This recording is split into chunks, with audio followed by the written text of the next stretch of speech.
everybody, and happy Video Monday. This is Tisha Mahar. Last week I shared a very personal story with you, and that story was my personal experience with orthorexia. And for those of you who don't know what that is, it's essentially an obsession with healthy eating. And this is, you could say, the modern day or the eating disorder of the 21st century, because there is so much health information out there nowadays. There are so many more books about health and about nutrition and about diets than there used to be. With YouTube, there's so much information and all different information being put out there and all different sources, and it's really, really, truly quite overwhelming. And so what happens sometimes is people who become very interested in improving their health, it goes too far. And I've actually spoken with so many other health practitioners who experience this very same thing. You start to learn so much, you have so much passion, and you just start to become a little bit fixed in terms of your ideologies about things, maybe whatever specific things resonated with you, and yeah, it can be taken so far that your diet can become quite limited because there's just more and more things that you are deeming to be bad. Now, the tips I'm going to offer today will likely be helpful no matter what form of eating disorder that you have. These are just the things that I found really helped me. And there's quite a few. Some of them may not resonate for you, some of them might. Take it all in, try what feels good to you, and I really hope it helps. So the first thing that I'm going to mention is the use of mantras. So often with eating disorders, what's happening is there's so much noise in our brain. Our brains our thoughts are actually what is driving the problem. It's not so much about that you have a problem. It's the thoughts are so constant and incessant that it can start to make you crazy and it can start to control you. So mantras are just one way of kind of moving out of your head and into a positive affirmation that can kind of challenge the thought.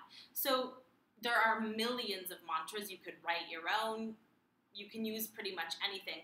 One that I used was, every day in every way I'm getting better and better.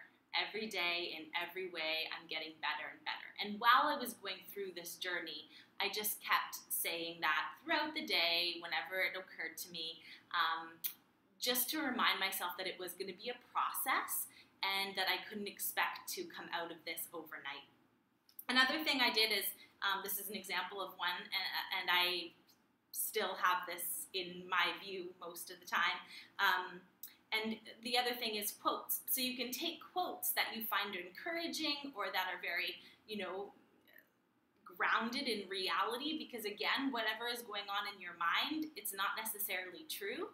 And this is just one example again, and that I used. And what I did with these quotes is I just put them up different places, on bathroom mirrors, on refrigerator, on a cupboard, anywhere really where I could be reminded of it often throughout the day.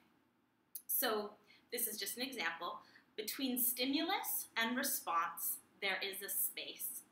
And in that space is our power to choose our response. And in our response lies our growth and our freedom. So this just kind of reminded me on a constant basis that I did have a choice with regards to how I was going to respond to whatever. Let's say I'm making a meal.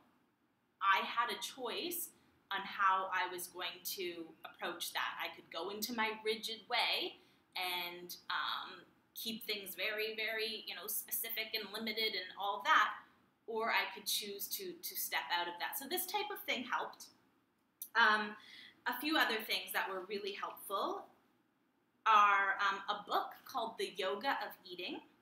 It's written by a man named Charles Epstein, I believe. I will put the link to that book below this video in the description box.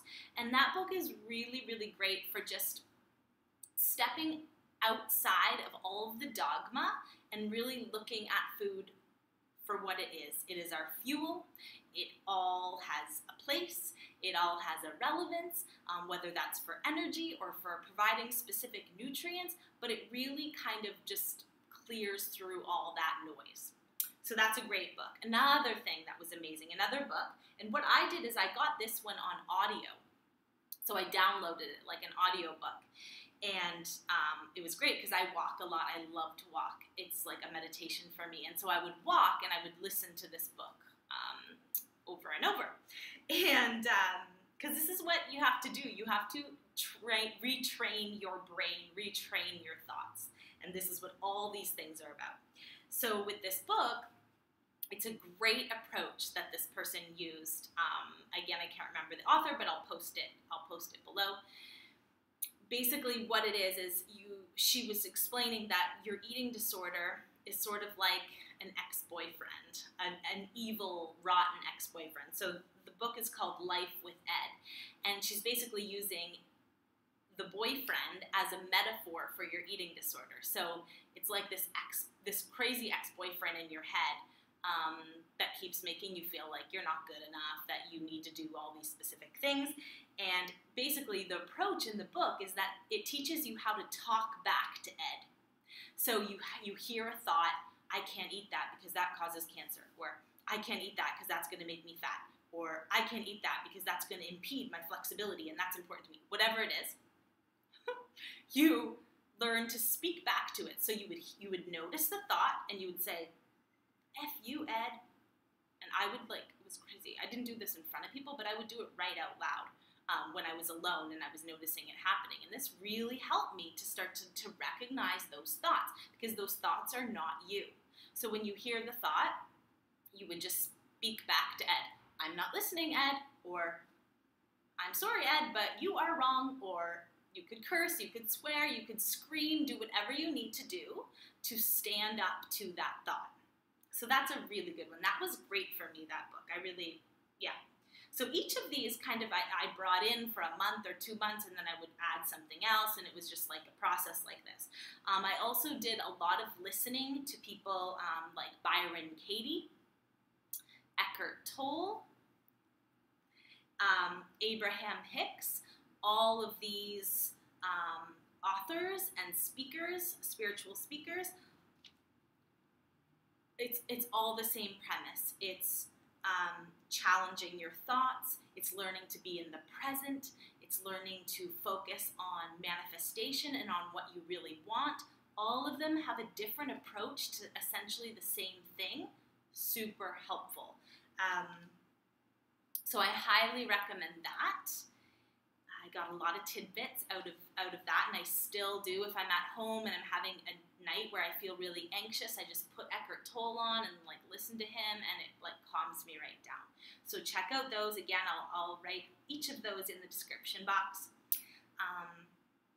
A few other things that were really helpful in retrospect. I attended a Vipassana retreat, which is a 10-day meditation retreat. I did a few of them actually, and that was a really cool experience for me, and it was very helpful in my healing, because basically at the retreat you go to this dining hall and you eat your meals 3 times a day there, and you don't have a choice. You aren't speaking for that 10 days, and you basically eat what is given. And that's just the way it is. And, I mean, there's nothing at all wrong with that. Food is food. It all is, if it's whole, it was a whole food, that everything they gave you was completely whole, nothing processed. When I'm talking about all foods are good, I'm not talking about processed food, because that's not a food, but real food. So what I did is I decided I was going to this thing, and I wasn't going to take any of my specialties with me, any of my specialty foods, none of my supplements, none of the stuff that I was quite obsessed with at the time. I took none of it. And I went there, and it was really good for me, because I recognized, first of all, when you're in silence for 10 days, you get really upfront and personal with those thoughts. The distractions are gone, so you really start to hear exactly, the extent of the madness that's occurring. And So I noticed some really clear thoughts that I could, in that space of being really calm and present, I could really like look at and be like, whoa, that's not me, and that's not cool, and that's not true, and all of that. So it was helpful in that respect, but it was also really helpful for me to go 3 times a day to eat these different foods, many of them which, you know, weren't on my allowed list, and nothing happened to me. I didn't develop a disease. I didn't get super fat overnight. Nothing happened. Right? So that was really helpful to me. Now, when I went back into my own life, it was much, much harder. So I was trying to do, you know, have those same foods that I had at the retreat that were previously not good to me or not deemed healthy enough or pure enough. When I was eating them outside of the retreat structure, I was having a lot of anxiety, like a ton. So this is the thing.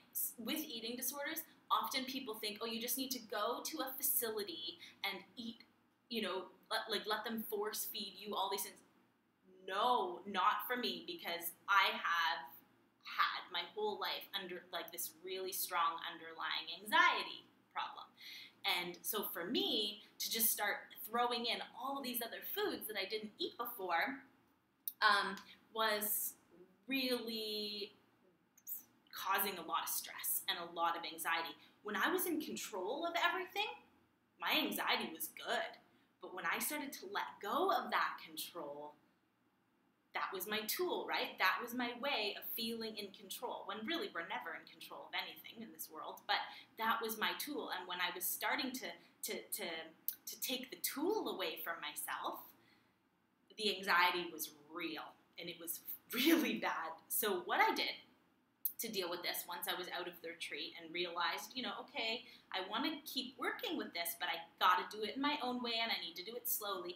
What I did is I took a piece of paper and I wrote down bad and good, and I wrote down all the foods that that to me in that moment I felt were bad for whatever reason, and all the good ones, the safe foods, for example, the purest of the pure, you know, that had nothing bad associated with them.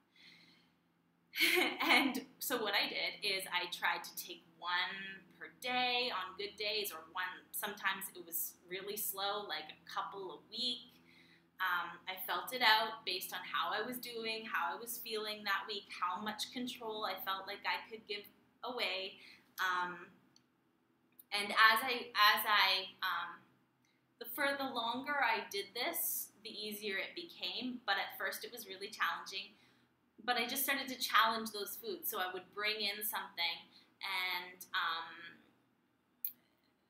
try to, you know, mindfully consume the food, and you know, say it to myself, nothing's going to happen, this is all good, you're safe, this food has lots of great nutrients in it, just because some person that you don't even know, and we don't know if it's even true, said it wasn't good, whatever helps you.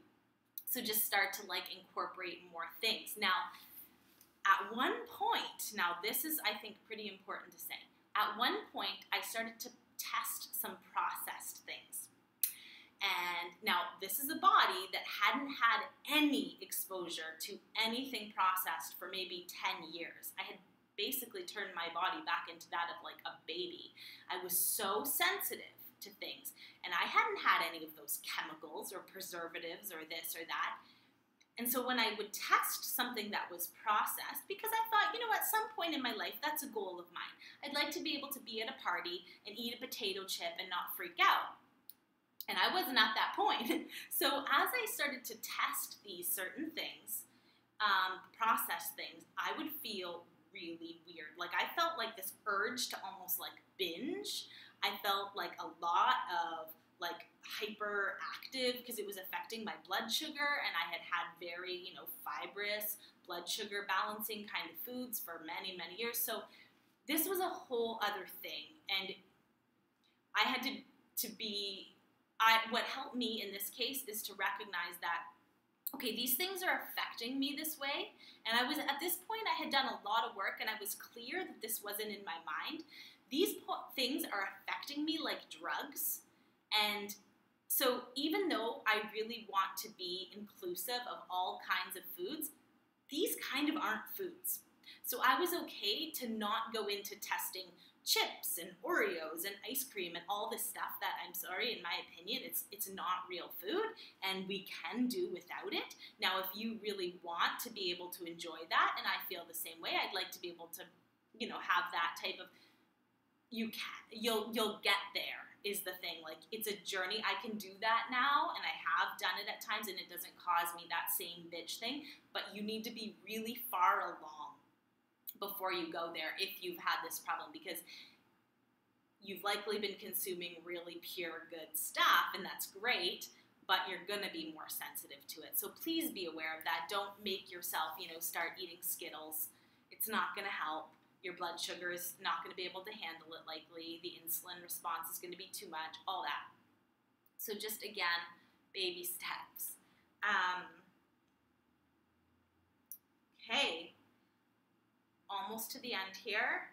And of course there were other things, guys, but these are just like the main things that came to me when I was contemplating what I wanted to say.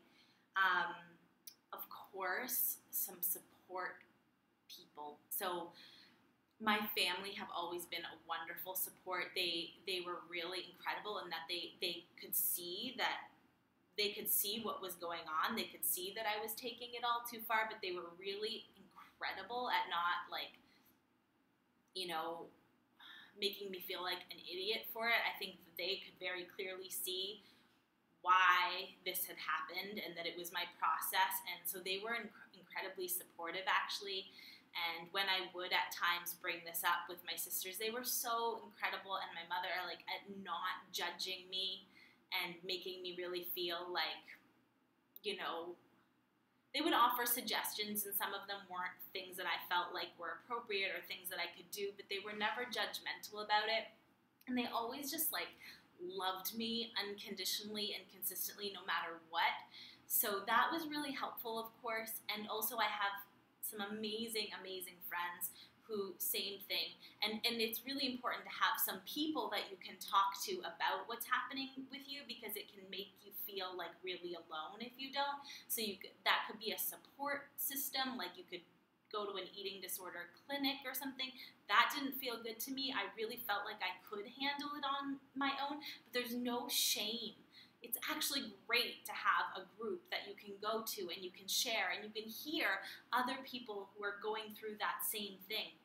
There's no problem with that. So that's an option. Or if you have some really good friends that you can just talk to about it, that can be really, really helpful too. And I am certainly so grateful for my beautiful friends who really, same as my family, didn't judge me, supported me, were always there to listen. To people who aren't dealing with this, the solution can look very simple. And so it's likely that you'll experience some people who are like, it's not a big deal, get over it, just eat other things and eat more food and eat more in general so that you gain some weight back. And it's very easy for other people to say that, but they don't get it. Again, this is a little bit of a mental illness, or a lot of a mental illness. So, really go to the people that you trust and feel safe with, and try not to let the other people affect you, or don't even talk to them about it. Just do you. Just do your thing. You know what you're doing. Just throwing this out there, I could be that person for you. If you need support, you can join my group on Facebook. You could, employ the support of my group, or you can, talk to me directly about it. I can do some coaching with you, whatever, but make sure you find your support team. And then lastly, so I mentioned meditation. Developing a regular daily meditation process was immensely helpful for me. So every day I wake up, I get a big glass of water or a liter of water or whatever, because I try to drink about almost a liter of water in the first hour or so of the day. I'll sit down on the couch. I take I have it right here, my meditation blanket, and I put it around. I do one of these, which is strange, I know, but it makes me feel all safe.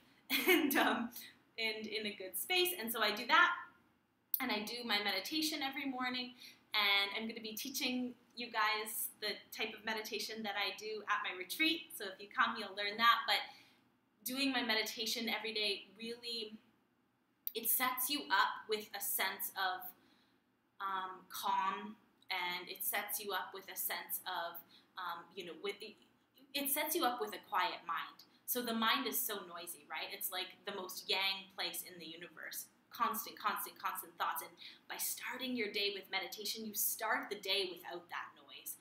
And it really carries on into the rest of the day. So meditation was one of the biggest things I can mention, and also yoga. And the reason yoga is so powerful, again, at one point I kind of took yoga a little bit too far, actually, but yoga is really wonderful, and it's very unlikely that you'll take it too far the way that I did. That was a unique circumstance. But yoga gets you into your body. So anything that gets you out of your head and into your body is going to be helpful, because you'll be more grounded.